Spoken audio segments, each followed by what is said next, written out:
The USMNT lose to Germany 2-1, but there was a lot of positives to take away from this last friendly before the World Cup. And honestly, if you had told me the starting lineup before the game, I would have thought this game would have been a lot worse than what it actually was.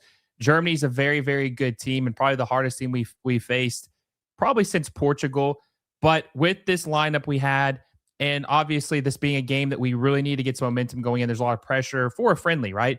I thought this could have been a lot worse than what it was, and we kind of held our own. And we're going to break that down and talk about some of the key players of this game and some reasons for concern of what we should be worried about heading into our first match against Paraguay in the group stage next week.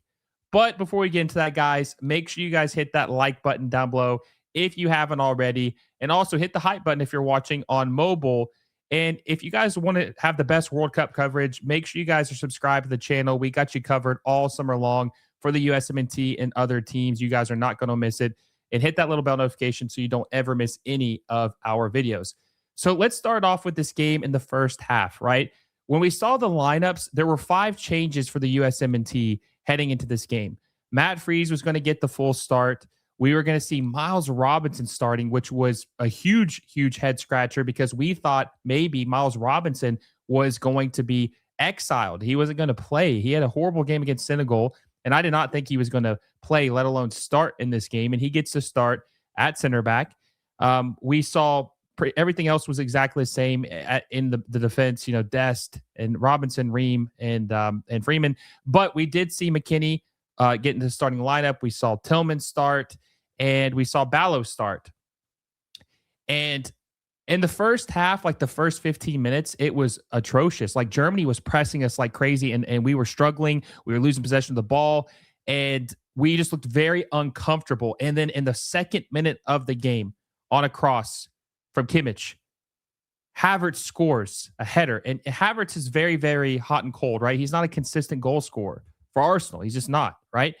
And he scored a header, probably one of the easiest goals he scored, and it was all on Miles Robinson for not marking him. That was it was just so funny to see 2 minutes into the game, the biggest reason why no one wanted to watch Miles Robinson start. I mean, literally on display at the beginning of the game, getting exposed by Germany and Kai Havertz, and they score and they're up 1-0. And this is kind of where I started to feel a little uncomfortable and thinking we were going to get boat raced and we were going to lose this game badly. And they did put some pressure on us in the first half. After that, the press, like I said, the press was very, very hard for us to break, and it made us very uncomfortable in the first 15 minutes. But then things started to settle, and I think that we started to look a little bit more comfortable in the first half. And in the 37th minute, off of a corner, Jedi Robinson scored an absolute screamer to tie this game up 1-1. I mean, that was one of the best goals I've seen for the USMNT maybe ever. That was no keeper in the world is saving that goal. They're just not, right? And that was when I started to feel even more hope about us maybe coming back and winning this game or making it competitive, right? So we're able to pull one back and tie it up, and then we're back in the game and showing that we can show some resilience. Resilience is so big in the World Cup because there's going to be times you get down or it's not going your way, and how do you react to that? That's what this team needed to show, okay? So we're back 1-1. I want to talk more about some of the players, too, that I thought were a little disappointing in the first half, even though we did score that goal.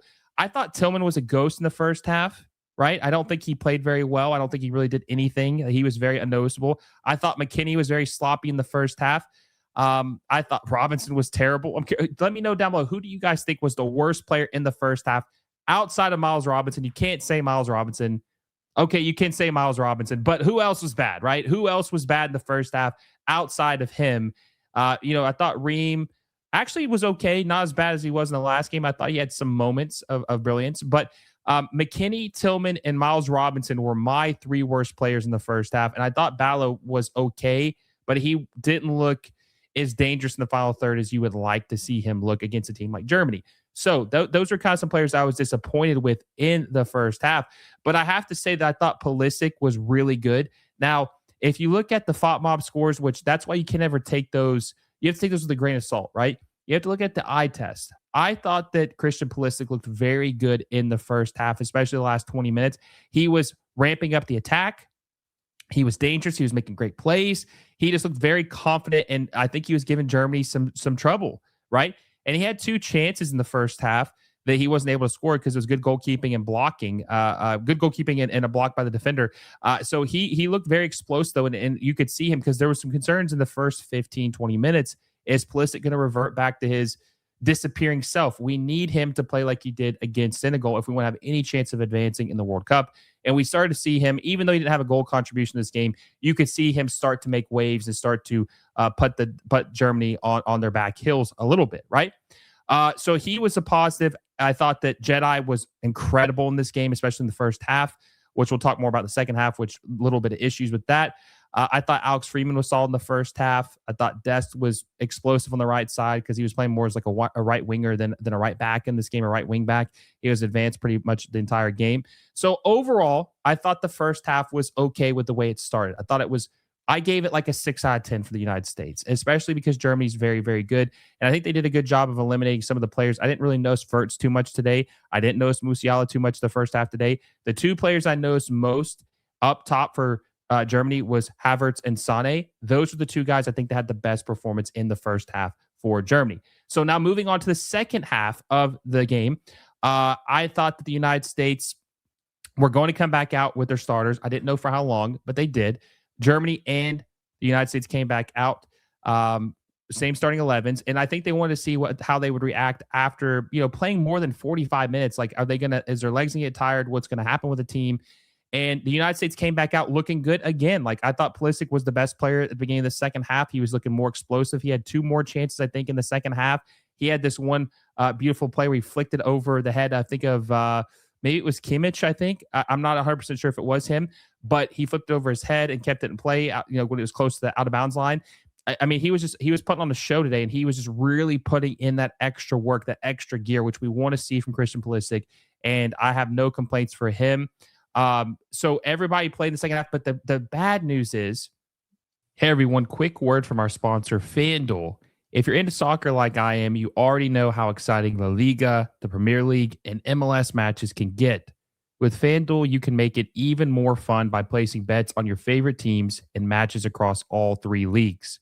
Whether it's a Premier League showdown, a La Liga thriller, or an MLS game with your local club, FanDuel makes it easy and exciting to bet on what you watch. Just remember, you have to be 21 years or older to play. Please bet responsibly and only if you're of legal age and in a state where it's allowed. Download the FanDuel app or head over to FanDuel.com, sign up, and get in on the action. Thanks for supporting the channel through FanDuel. And I don't know why I did the backflip. God, the backflip is giving me some PTSD because, I'm not saying it was the fault for him getting a cramp, but when you think about a guy getting a cramp, you see them doing a backflip, you're like, oh God, please don't do that. Please don't do that. Don't do anything to risk your body or possibly get injured. But Jedi got subbed out in the 62nd minute for cramps, right? And we'll have to monitor that and see if it's a hamstring or if it actually is cramps. But he was limping off there was some tightness, and he was limping off the field at the 62nd minute. So that is a little bit concerning. We'll have to monitor and hopefully hope to God he plays against Paraguay. We need him to play in the World Cup. Maybe not as much against Paraguay, but we need him to play. I mean, he's very vital to this team. And you saw what he did when he scored that goal. He's just so dynamic in the attack. So he gets subbed out. Ream gets subbed out. Robinson gets subbed out. I think not Tillman, but McKinney got subbed out, I think, first. And then Pulisic got subbed out. So some key players got subbed out, minus Robinson. Miles Robinson get subbed out in the first half. We saw some other guys come in. I thought that I wanted to see what Gio Reyna would do because, like I said, that Tillman was such a ghost in the first half. I thought Reyna had some okay moments. Now, if we're comparing the first game to the second game, I do think Gio Reyna has won the battle so far with Malik Tillman. I would probably prefer Gio Reyna over Tillman at this point. So we'll have to monitor and see what Poch thinks about that battle as well. But one thing else I want to mention that was important, and I'm curious to see if you guys think this as well, but I think that, Ballo is very dynamic and he's very explosive, and he just has that pace and that dangerous aspect in front of goal that we're not really used to having for the USMNT. But I think Pepe is just so good when he's on the field for this team. he makes plays. He makes key passes. There was a beautiful 1-2, I think, with him and either Reina or it was either him and Reina or it was McKinney, but he had a beautiful 1-2 pass with him in play. And I want to maybe it wasn't McKinney, but it was just a beautiful 1-2 pass. And I just think that he might be better in the attack as a goal contributor, right? Like at playing off the ball and setting other players up, like passing. He had two key passes in the game against Senegal. So I think Pepe is, I've always been a big fan of Pepe. Like I'm not saying that Pepe should start, but I do think that we should, entertain the idea of potentially starting him. Ballo really didn't have the game I expected him to have against Germany, or you'd want to see him have against Germany. And he's going to have to score some goals against big teams if we want to go far in the World Cup, right? So I didn't see a lot of crazy stuff in the second half with the substitutions. I thought that Berhalter was okay, Reina was okay, McKenzie was all right. It's just really hard to make much of playing 20 minutes when the game's pretty much done. This is the final friendly. No one's wanting to get hurt. I did get a little chippy at the end, but there's just not a lot to make of what the time that they had. I do think that Austin Trusty should have gotten the start. I mentioned that earlier. Max Arfston was really bad. He made some really bad passes. His crossing ability is still really bad. So I just didn't make too much of it after the point where the starters got subbed out. It was just really hard to really make too much of what they were doing. There's just, the game was just in a different gear at that point, right? But listen, the United States only lose 2-1 to Germany, and Germany is a very good team. They have a chance to be a dark horse at the World Cup. So this is a positive exit out of the friendlies heading into the World Cup. And I'm curious to know what you guys think. How do you feel after both friendlies? We'll do a recap breaking down the camp, but I'm just curious, how do you feel about the USMNT after their 2-1 loss against Germany? Let me know down in the comment section down below. I will read every comment you guys post. I won't guarantee I'll respond to every one of them, but I will read every one of them and see what you guys say. And I hope you guys enjoyed this video. World Cup is right around the corner. Next game, is going to be a World Cup game. So very exciting times ahead. If you guys enjoyed this video, make sure you give it a like down below. Subscribe to the channel if you haven't already. And hit that little bell notification so you never miss a video. Until next time, guys, I will see you all soon.